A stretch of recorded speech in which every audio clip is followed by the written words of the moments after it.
Okay, ladies and gentlemen, at this point you should have your Pong game working to the effect where it will start.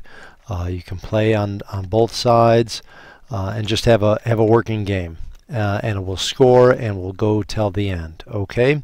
From here now, you do need to create as we said, a start screen.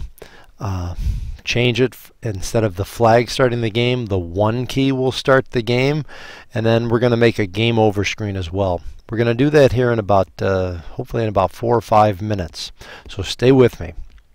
First thing is to get the game to relaunch with the 1 key instead of the flag.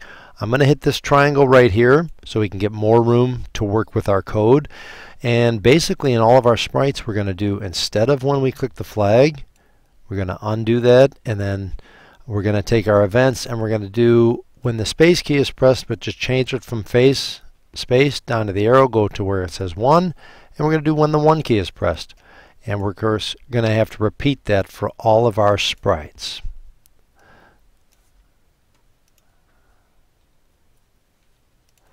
One key, and then the other one, we're going to do that for the 1 key.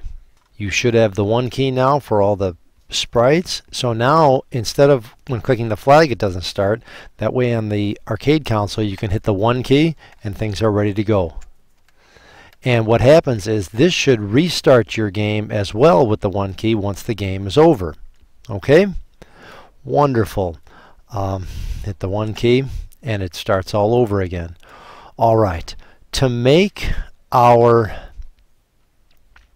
next ones here, to make our start screen and ending screen, we are going to need another stage backdrop.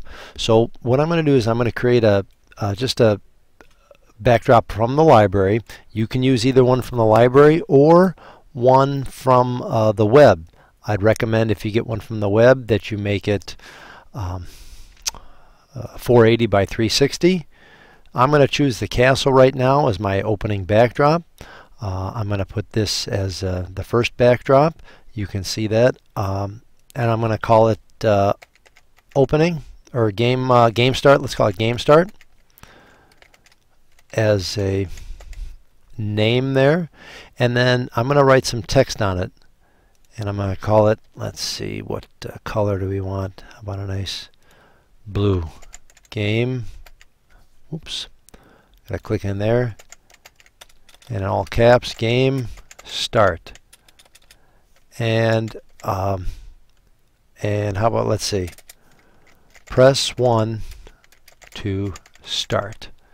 And let's go ahead and make this a little bigger. That's this tool up here. Press 1 to start. Now what happens is when we play our game, we save that. Oh boy, network server problem. Hopefully it'll save in a little bit. Okay, it's saved. When we go back to our scripts, notice how for our backdrop we could do, when the flag is clicked, we can ask it to switch the backdrop to our game start backdrop. That way when the game flag is clicked, it'll go to this one, and what'll happen is when the 1 is clicked, what do we need to do when the 1 is clicked? Of course, we have to switch to the backdrop for the playing. So we can switch to, I think we called it, I think it was backdrop 1, right? Yeah, we can change the name of that for the playing backdrop. Alright, something very similar for the game over screen. Alright, I'm going to duplicate this, and let's backdrop 2, let's call it our game over screen, and let's go ahead and paint that nice and red, and then we'll make some text here, some black text, game over. Now you can choose any font or any style here you want, or you can find a game over image on the web as well.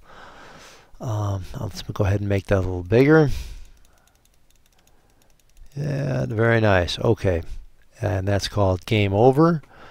That will save, and what will happen then is in our beach ball we can actually go to the scripts in our beach ball, and what can we do?